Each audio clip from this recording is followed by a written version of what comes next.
Hello, and welcome to our webinar, Cruising the Treasures of Southeast Asia. My name is Desiree Shah, and I'm the Program and Marketing Assistant here at Times Journeys. During this webinar, you'll learn about our 13-day journey aboard PONANT's megayacht L'Austral, where you'll visit Ho Chi Minh City, Yangon, Singapore, Malacca, Kuala Lumpur, and Penang. We're here today with Richard Paddock, New York Times Southeast Asia contributor, and one of the experts joining this cruise, and Rebecca Cruz, Program Manager for Groups and Charters at Judy Pearl Worldwide Travel. Before we begin, why travel with the New York Times? First of all, each of our small group tours and cruises travels with Times journalists or subject matter experts. In addition to formal talks and Q&A sessions, your experts are there to lend their unique perspective to your trip. Their informative lectures are specifically designed to educate and inspire you and to bring to life the remarkable civilizations and cultures of the regions you visit. We offer small group tours and cruises, and you can choose from over 50 different itineraries.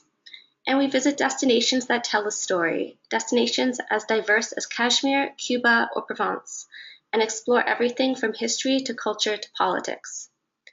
Lastly, when you take a Times Journeys, you can escape the crowds with tours that include after-hours entrance to museums and access to attractions normally closed to the public. So now I'll just give you a brief overview of the itinerary for this cruise. On the first day, you'll arrive in Ho Chi Minh City and embark on your cruise aboard L'Austral. You'll be in Ho Chi Minh City again on day 2. And on day 3, cruise through the Saigon River and into the South China Sea. You'll continue the cruise to Singapore during day 4, and you'll arrive there the next day and will stay through day 6. You'll cruise to Malacca on the 8th day, and for the next 2 days you'll be in Malaysia, day 8 in Kuala Lumpur, and day 9 in Penang. On day 10, cruise through the Phan Na Bay before spending day 11 at sea. Your last full day will be spent in Myanmar before disembarking for your journey home on day 13. So now I'm going to hand it over to Rebecca, who will give us a closer look at your cruise ship, PONANT's L'Austral. Rebecca, over to you. Thanks, Desiree. So the 264-passenger L'Austral is a luxury mega yacht and one of the most beautifully conceived, technologically sophisticated, and eco-friendly small ships afloat. The weight of the ship is 10,944 gross tons, and the ship is 466 feet long, so it really is an intimate setting on board. There are 140 crew members providing award-winning cuisine and service for the passengers. The small size of L'Austral creates an ambiance of shared experience and the opportunity to mingle with the accompanying experts in informal conversation over drinks and dinner. Public areas include an outdoor pool, lounges, 2 restaurants offering high-quality French and international cuisine, a theater and lecture hall, well-stocked library, full-service salon, steam room, spa, and fitness center. All staterooms and suites feature panoramic sea views, and all cabin categories except for one feature a private balcony. Space is becoming more limited, but we still have some availability in the superior stateroom, deluxe stateroom, prestige stateroom, and prestige suite categories. The lead-in category is the superior stateroom, which is 226 square feet. They are located on deck 3, and this is the only category without a private balcony. Deluxe staterooms are 200 square feet and feature a 43 square foot private balcony. They are located on deck 3. Prestige staterooms are 200 square feet with a 43 square foot private balcony. They are located on decks 4, 5, and 6. Prestige suites are 398 square feet with an 86 square foot private balcony. They are located on decks 5 and 6. All staterooms are equipped with king or twin beds, individually controlled air conditioning, minibar, flat screen satellite TV, iPod players, desk with stationery, electronic safe, French bath products, dressing table, hairdryer, and bathrobes, 24-hour room service, Wi-Fi and satellite direct line telephone, and 110 220-volt outlets. Thank you, Rebecca.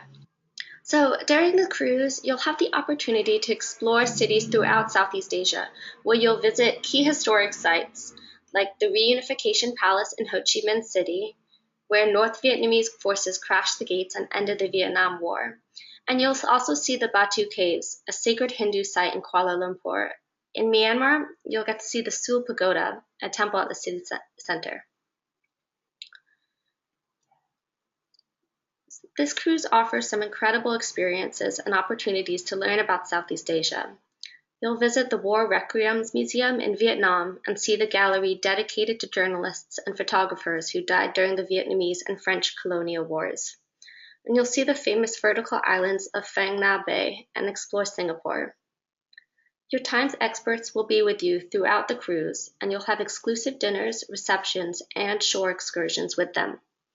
And for a limited time, we are also offering free airfare from select cities, and single travelers can pay the same per person rate as doubles as well. So now I'm very pleased to introduce Richard Paddock, who is based in Bangkok and reports on Southeast Asia for the New York Times. He has worked as a foreign correspondent for over 12 years and has reported from nearly 50 countries on 5 continents. His current assignment is his 3rd posting in Southeast Asia. Richard Paddock shared an Emmy Award for investigative reporting for a story on hazardous underwater gold mining in the Philippines, and he shared in an Overseas Press Club Award for coverage of foreign Filipino workers and a Pulitzer Prize for breaking news won by the Los Angeles Times for coverage of the Los Angeles riots. Thank you for being with us today. Thank you for having me. So it'd be great if you could tell us a little bit about your background, Southeast Asia, and why you're on this journey and just your experience. Thank you. I'm originally from California, from the San Francisco Bay Area, and I've lived in Southeast Asia for a total of 9 years. This is my 3rd tour, and I previously worked for the Los Angeles Times and the Wall Street Journal. Now I have the best assignment of all, covering the 11 countries of Southeast Asia for the New York Times. And I've done a lot of work in all the countries we're going to visit. I lived in 2 of them, Singapore and Thailand. One reason I'm excited about this trip is that I've never seen the region from a ship in all my years of traveling here. And I'm especially excited to sail through the Delta region of Vietnam from Ho Chi Minh City. And then when we reach Myanmar, to sail up the Yangon River to the city of Yangon, formerly Rangoon. Also, we're going to a few places that I've never been, so that will be great for me as well. This is a fascinating region and is incredibly diverse. If you've never been to this part of the world, I'm sure you'll marvel at some of the sights you'll see. No matter how many times I go to Yangon, I'm always amazed by the women walking around the city center, balancing big baskets or pots on their heads. I don't know how they do it. And it always seems so jarring to me to see this in the commercial center, but it's part of life there. This kind of thing, is visible in many of the places we go. In Saigon, as the locals still call it, Ho Chi Minh City, motorcycle traffic is so intense. You wonder how you'll ever get across the street. It's just it's a different way of life. The population is just so used to it. People are so used to it that they think nothing of it. But for us, it's quite different. For perspective, I just want to point out that Vietnam has a larger population than any country in Europe. And Thailand is bigger than France or the UK. So these are very large countries with very large populations that maybe we don't give the same attention to, which is one of the great reasons for visiting. We will sail through the South China Sea. That is, and our route should take us not too far from the part that is claimed by China and other countries and is part of the contested region that you might often read about. You'll also come across a lot of different religions on this trip. Buddhism, Islam, Christianity, Hinduism. Not far below the surface is animism, although we may not see much sign of that where we're going. But it's, as I say, it's an incredibly diverse area. In some ways, I see my work as being the ultimate tourist because I get to go to all these cool places, remote places, sometimes dangerous, but always interesting. And I get to see new things and talk to experts. And hopefully I have a number of stories to share with you that you will find interesting. I first moved to the region in the year 2000 from Moscow, where I had worked for 4 years, to Jakarta, Indonesia. So I was moving from Russia, a very cold and not very friendly country that was becoming more autocratic under Vladimir Putin, to Indonesia, a country that had shaken off its dictatorship and was moving towards democracy, and of course was a very warm and friendly place. Some of the big stories from my early years were the Bali bombing and the tsunami of 2006. But we can talk about that more at another point. So, Richard, would you mind just taking us quickly through the different lecture topics you'll cover on board? Sure. So the first topic I want to address is the war legacy and what Vietnamese call the American War, which they forgave us for a long time ago. But it's amazing as a visitor to see the recovery, to see how vibrant the country is. Though it's still an authoritarian state, dissidents who protest or who speak up can be harshly punished. And they haven't really come to grips with how to develop without creating serious environmental consequences, as evidenced by the toxic fish kill of last year that I covered. So that will be one of the talks. Singapore is the center of the region in many ways, a financial hub. And while it sits by itself with its 6 million people, it is linked to all the economies around it. And one might say has a role much like Switzerland in banking for people who are taking resources out of the region. I'll talk some about Indonesia at that point, including the return of headhunting to Borneo that I covered some years back. Thailand and Malaysia are both stepping away from democracy. In Malaysia, we have a prime minister whose personal bank account was swollen by about $1 billion that had previously belonged to the government, yet he is still in power. In Thailand, we have a military government, and we've had some recent change with the death of King Bhumibol, who was king for 7 decades. And Thailand is still officially in a year-long period of mourning. And in October, around the time that you will be visiting, there will be a major cremation ceremony that will last for 5 days, and it will take a year to prepare for. I'll talk about some of the recent events also in the two countries, the assassination of Kim Jong-nam just recently at the Kuala Lumpur airport, and the missing plane, Flight 370, of a couple of years ago.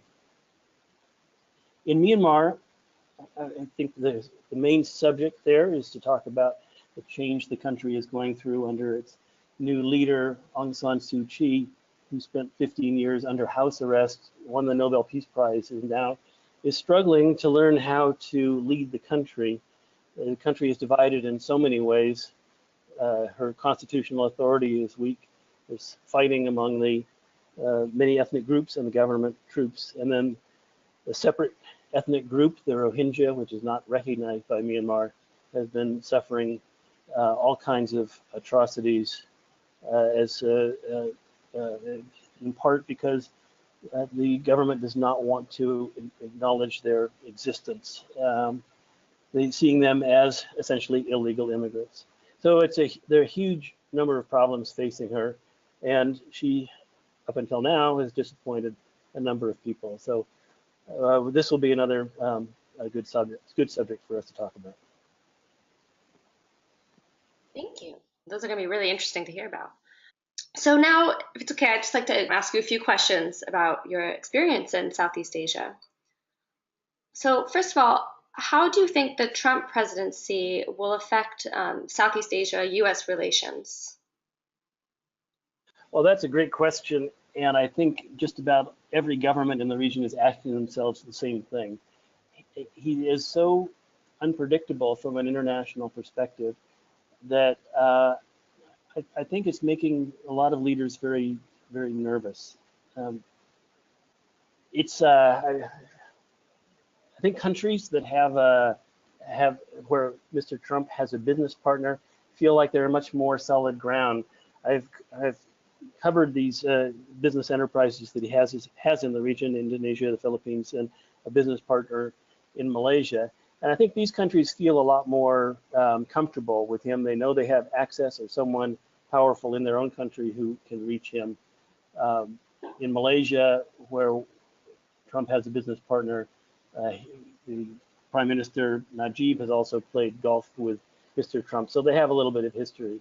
But other countries that don't have this kind of tie, I think, would naturally be concerned.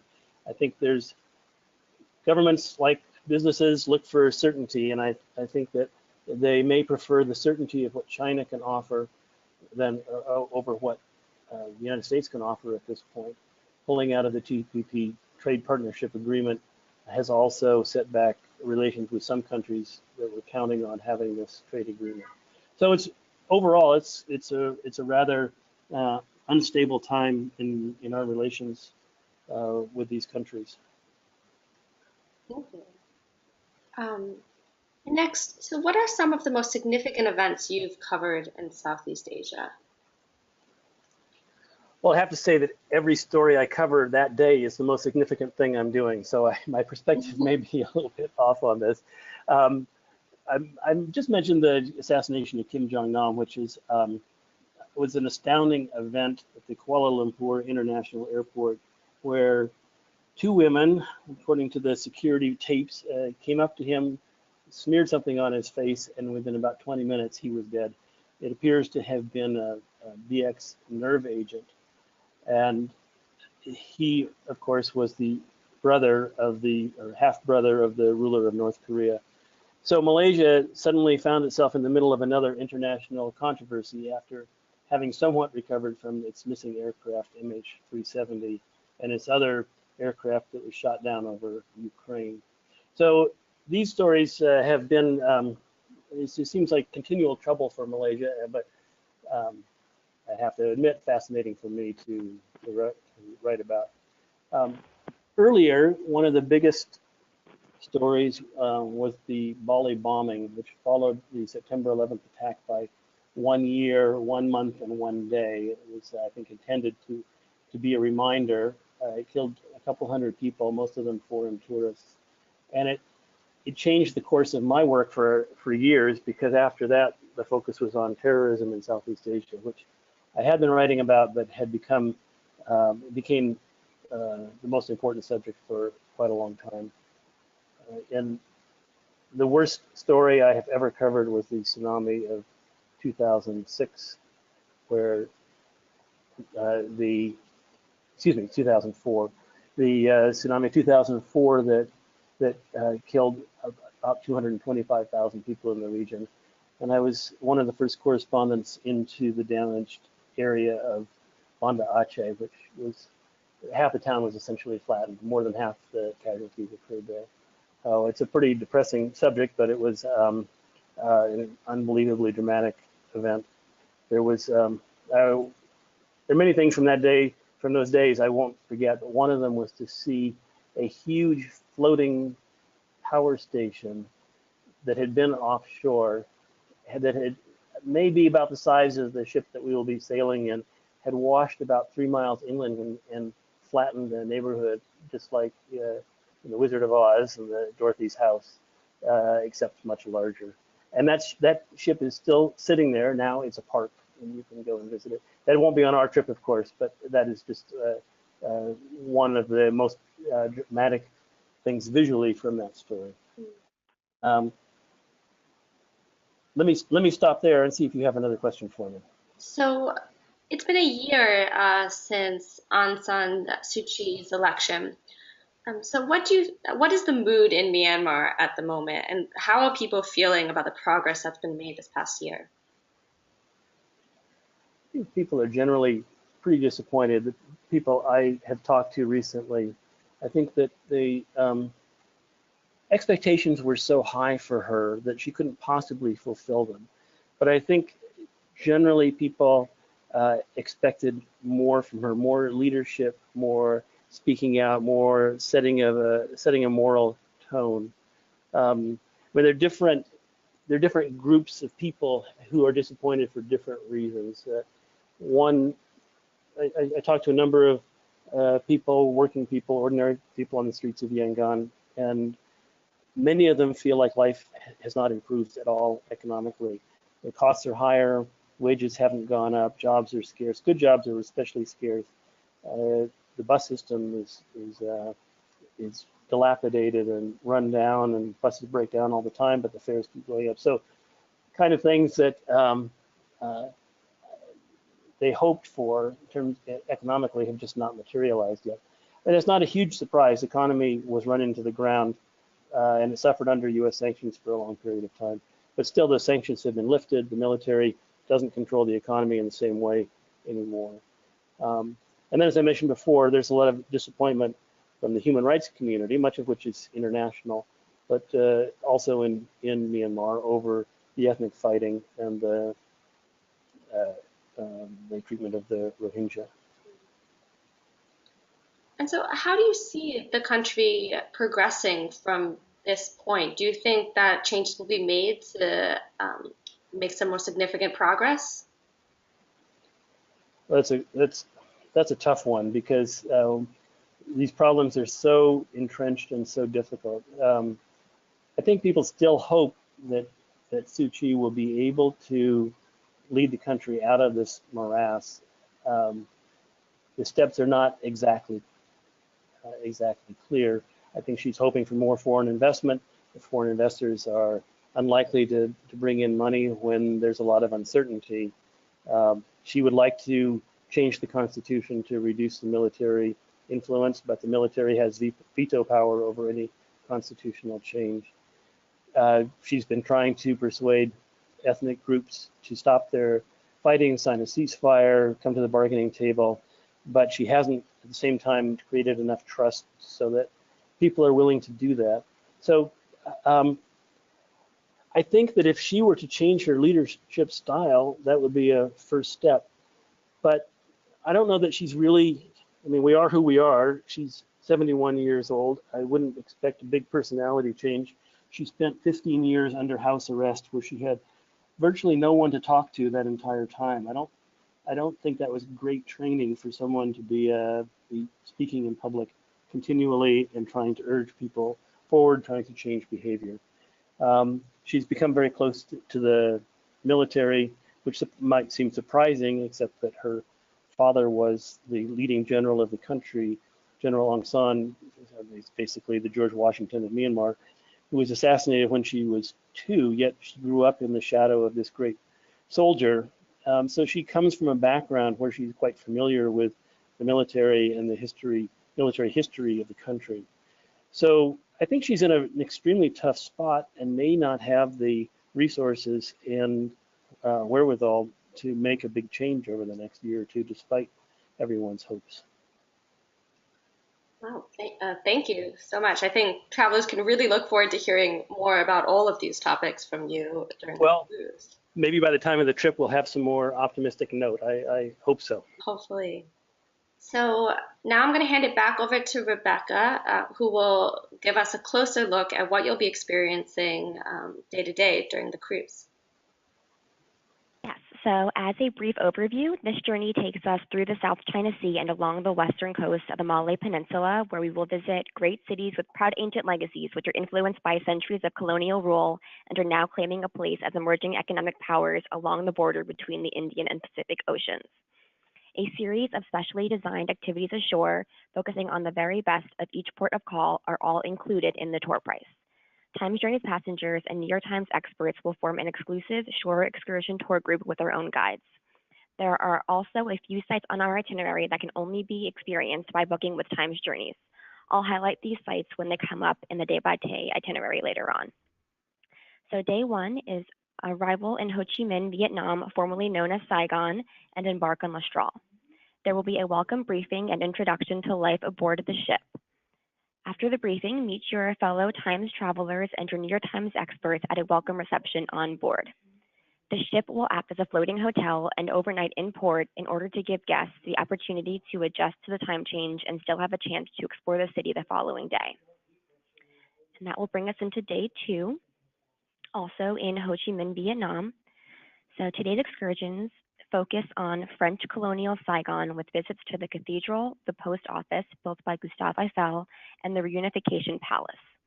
In the afternoon, we continue on our tour of colonial districts as we visit the Opera House, the former Hotel de Ville, and the History Museum. We will also visit the War Remnants Museum, a Times Journeys exclusive, which displays images from the French and American conflicts.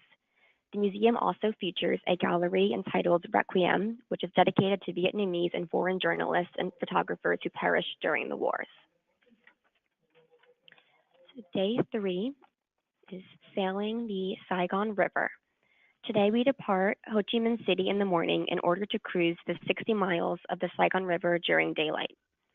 On our journey down the river, we will get a glimpse of the Vietnamese countryside and a sense of how life is lived in villages along the river, away from the immediate influence of the metropolis. Around mid-afternoon, Mistral reaches the mouth of the river and we sail into the South China Sea. We will spend the day on board enjoying the ship's amenities and attending lectures by the New York Times experts. Day 4 is a day at sea, which we will spend attending lectures and enjoying the many amenities of Mistral. Day 5, Singapore. So we arrive in Singapore in the early afternoon and disembark for a tour that offers an overview of this bustling multicultural city. We will visit Chinatown, Little India, and Arab Street, as well as the historic Singapore River District. The ship will overnight in port. Day 6, we will continue our exploration of Singapore as we visit the Singapore Botanic Gardens, a Times Journeys exclusive. The Botanic Gardens was founded in the 19th century as a research station to develop useful plants, one of the earliest and most successful of which was para rubber. We also explored the Asian Civilizations Museum, focusing on the Peranakan collections in preparation for our calls in Malacca and Penang. The afternoon is at leisure for independent exploration. Day 7, Malacca, Malaysia. The remarkably rich history of Malacca, once a sultanate, then colonized in turns by the Portuguese, the Dutch, the British East India Company, and the British Crown, lives on in a charming mix of architecture that gained recognition in 2008 as a UNESCO World Heritage Site. Day 8, Kuala Lumpur, Malaysia. A full-day excursion takes us to Kuala Lumpur, the strikingly modern capital of Malaysia, where we visit the National Museum to view representations of Hindu, Buddhist, and Muslim cultures in Malaysia, and Merdeka Square, also known as Independence Square. After lunch, we visit the famous Batu Caves, a Times Journeys exclusive, which is a sacred Hindu site of temples and shrines built into a series of naturally formed limestone caves. Day 9, Penang. Our morning excursion in this eclectic city that houses the Chinese Chung Fat Zay Mansion, the Islamic Kapitan Keling Mosque, dozens of gold-domed Buddhist temples, as well as Dutch and British fortresses, allows us to broaden our understanding of the historical background of this incredibly multiracial, multicultural, and multi-religious region of the world. Day 10, the Phang Nga Islands, Thailand. Despite the devastation of the 2004 tsunami, Phang Nga Bay and the islands that jut in starkly vertical lines out of the water, which you may recognize from the James Bond movie Men with a Golden Gun, remain some of the most spectacular scenery to be found anywhere. Day 11 is a day at sea. We will attend lectures by our New York Times experts and enjoy the ship as we sail through the Andaman Sea on our way to Burma. Day 12, Yangon, Myanmar. Our exploration of Yangon begins with the Sule Pagoda, a gleaming octagonal temple in the city center. We continue to the Chikataguda Pagoda, which houses the reclining Buddha, the country's largest Buddha image. In the late afternoon, we visit Myanmar's most sacred and historic center, the spectacular Shwedagon Pagoda.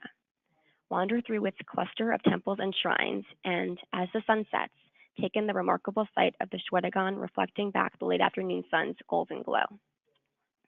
Day 13 is our final day, and it's homeward bound. Disembark La Austral this morning and transfer to the airport for return flights home. Thank you, Rebecca. Richard, do you have anything you'd like to add?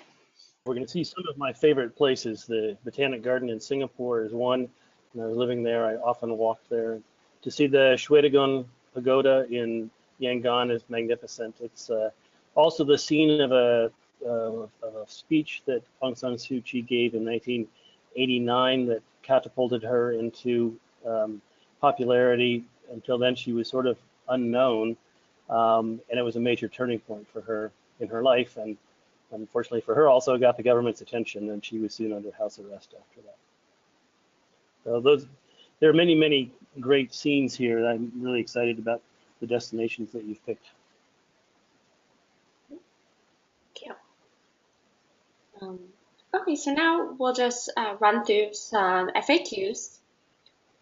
So firstly, is international airfare included? So round-trip economy class airfare from select major U.S. gateways is included in the tour cost as a limited time offer. And you can contact us for additional details about these cities offered through this promotion. Okay.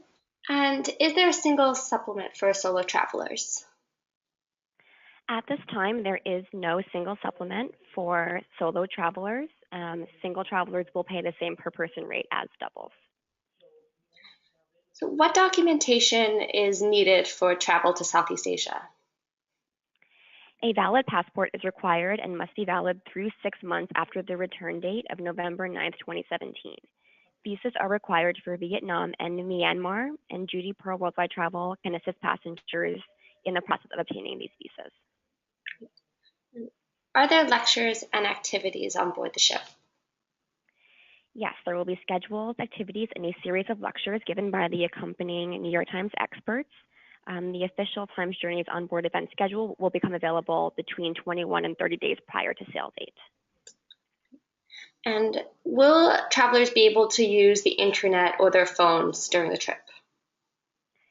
Yes, so internet and phone service will be available to purchase on board. However, please note that we cannot guarantee the quality or availability of internet service at each location because of the satellite connection. Great, thank you. So now I'll just give you a quick recap of the cruise. This cruise departs on October 28th. It is limited to 50 passengers and is a 13-day cruise starting at a price of $9,990. We currently have no single supplement, but there is a $1,000 deposit. As you can see below, there are a few staterooms and suites that are sold out. We do have the Prestige stateroom available from $10,790 and the Prestige suite, which starts at $17,090. So if you have any questions or would like to make a booking, you can call our reservation specialists at 855-698-7979, or you can visit our website to find out more about this cruise and see the complete itinerary. So with that, thank you to Richard and Rebecca both for being on this webinar. It was really great hearing from both of you, and this can be a really amazing experience and an amazing cruise. Thank you very much. Thanks, Desiree.